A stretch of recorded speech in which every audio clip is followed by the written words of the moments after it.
So after everything you just said, you really think I'm the reason you've changed?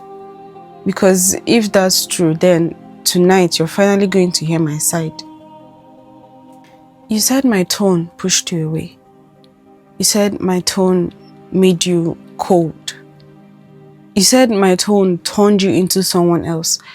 But let me ask you something. Who changed first? Because the man who met me isn't sitting here right now. The man who met me would call me to know how I'm doing. He used to text me good morning before the sun came up. He used to ask me what was wrong before I even spoke. So don't sit there and tell me that my tone created this distance. The distance started with you. You know that's not true. Oh, it's true. You just didn't notice when it started. Because men always notice women's reaction, but they rarely notice what created it. You said women don't realize when men lose emotional safety. Fine. But let me say something men hate hearing.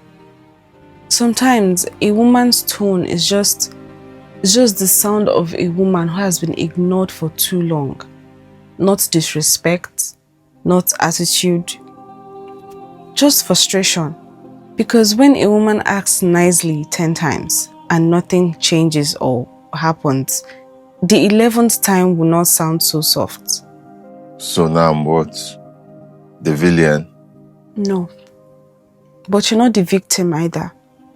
The same night you said I changed was the same night you stopped noticing me.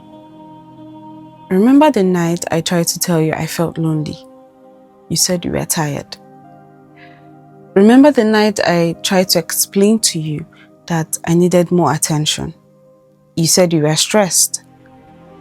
Remember the night I was crying in the bathroom? You didn't even ask why. So yes, last night I woke you up by 2 a.m. because I've been trying to speak with you for 6 months. You only hear me when my voice gets loud. You only listen when my tone gets sharp. You only notice my pain when it sounds like anger. But why didn't you just say that? I did. You just didn't listen when it was gentle. You said men stop talking when they don't feel safe. But do you know what women do? Women keep talking. They talk. They explain. They try again. They beg to be understood. Until one day,